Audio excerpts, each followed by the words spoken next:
أعوذ بالله من الشيطان الرجيم. بسم الله الرحمن الرحيم. أوكلما عاهدوا عهدا نبذه فريق منهم بل أكثرهم لا يؤمنون. ولما جاءهم رسول من عند الله مصدق لما معهم نبذ فريق من الذين أوتوا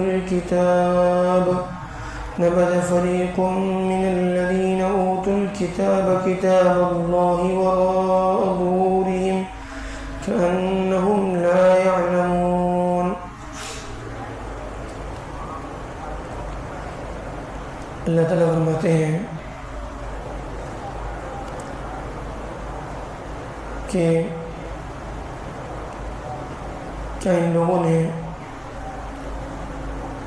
یعنی بنی اسرائیل کے بارے میں کہا جا رہا ہے کہ یہ وہ لوگ ہیں کہ جب بھی ان سے کوئی عہد لیا گیا ان میں سے ایک گروہ نے اس کو توڑ دیا. یعنی جب بھی ان سے کوئی عہد لیا جاتا ہمیشہ کوئی نہ کوئی گروہ اس عہد کو اللہ کے ساتھ کیے ہوئے وعدے کو توڑ دیتا تھا.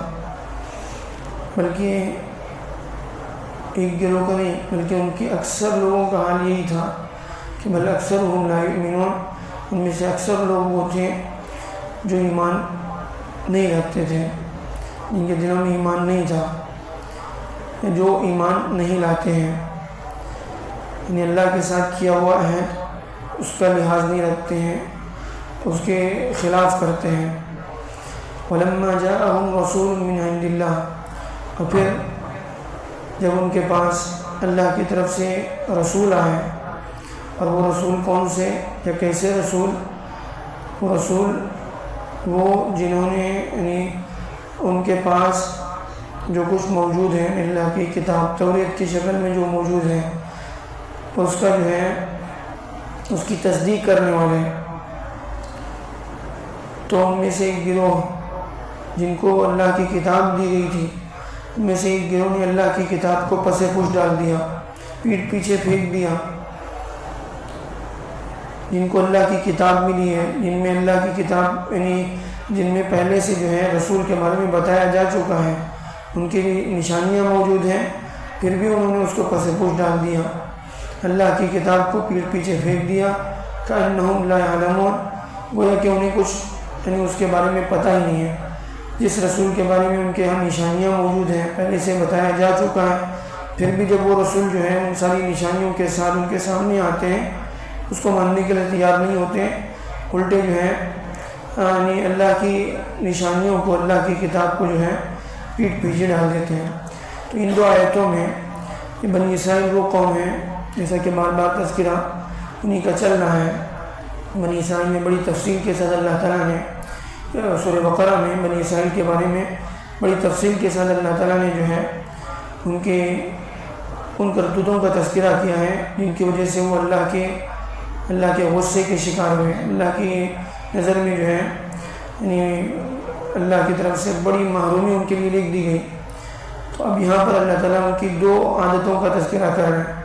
ایک یہ کہ وہ اللہ کے عہد کا لحاظ نہیں رکھتے ہیں، جب بھی کوئی وعدہ کرتے ہیں تو اس کے خلاف کرتے ہیں. ان سے بہت سارے عہد اللہ کی طرف سے لیے گئے، اور یہ ایمان کی علامت ہے کہ جو مومن ہوتا ہے وہ ہمیشہ جو ہے وعدے کا پکا ہوتا ہے، وہ وعدہ خلافی نہیں کرتا. اور اس کے برخلاف جو وعدہ خلافی کرتا ہے اس کے بارے میں اللہ کے رسول صلی اللہ علیہ وسلم نے فرمایا وہ منافق ہے. یعنی کوئی مومن وعدہ خلافی نہیں کر سکتا، وعدہ کرنے کے بعد اس کے خلاف کر رہا ہے تو یہ نفاق کی علامت ہے.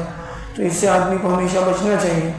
اور پھر اس کے بعد اللہ کی کتاب کوئی بھی جو ہے کوئی بات کسی کے سامنے ایمان والے کے سامنے جو ہے اللہ کی کتاب کے حوالے سے کوئی بات اسے معلوم ہو جائے کہ اللہ کی کتاب میں جو ہے اسے یعنی یہ اللہ کی طرف سے اس بات کا حکم دیا گیا، کسی بھی بات کا حکم دیا جائے اور پھر وہ جو ہے اس کے خلاف کرے، اپنی مرضی کے خلاف یعنی اپنی منمانی کرنے لگے، یا جو ہے اپنی خواہشات کے لیے یا کوئی اپنی دنیاوی مفاد کے لیے اللہ کے حکم کو چھوڑ دیں، تو یہ جو ہے اللہ کے غضب کو بھڑکانے والی باتیں ہیں جس کی وجہ سے اللہ کا غضب بھڑکتا ہے.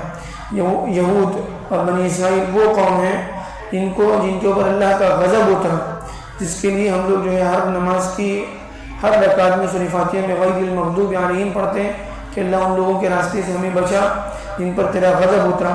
تو ان باتوں کا بھی جو ہے ہمیں خاص لحاظ رکھنا چاہیے کہ ایک تو جو عہد کریں، جو وعدہ کریں اس کو پورا کریں، وہ عہد اللہ کے ساتھ ہو یا اللہ کے بندوں کے ساتھ ہو. ان دونوں عہد کو پورا کرنا جو ہے اپنی ذمہ داری سمجھے. دوسرے، اللہ کی کتاب کے حوالے سے کوئی بھی بات آئے تو اس کو جو ہے سرسری نہ لیں، اس کو لائٹ لے کر اس کو جو ہے اس سے یعنی نظر انداز نہ کریں، بلکہ اس کے مطابق جو ہے اپنی زندگی میں کام کریں. تو یہ ایمان کی اور جو ہے اللہ کی اطاعت اور فرما برداری کی جو ہے بات ہوگی. اور اس کے خلاف کریں گے تو نعوذ باللہ یعنی اس بات کا خطرہ ہے کہ وہ جو ہے اللہ کے یہاں جو ہے اللہ کا غضب کیا انسان مستحق بن سکتا ہے اگر اس طرح سے جو ہے اللہ کی کتاب کو وہ یعنی نظر انداز کرے گا. اللہ تعالیٰ جو ہے میرے ہاتھوں سے صحیح سبق لینے والا بنائے. آمین. الحمدللہ رب العالمین. اللہم صلی علی محمد وعلی آل محمد مبارک وسلم. اللهم لك سبحانه ولك نسينا ولك نحيا ولك نموت ولك النشور. اللهم احسن عاقبتنا في الامور كلها واجرنا من خزي الدنيا وعذاب الاخره. اللهم ردنا مسلمين الى دينك حمدا جميلا. اللهم انفعنا بما علمتنا وعلمنا ما ينفعنا وزدنا علما نافعا. آمين. سبحان ربنا رب العزة عما يصفون وسلام على المرسلين والحمد لله رب العالمين. سبحانك اللهم وبحمدك اشهد ان لا اله الا انت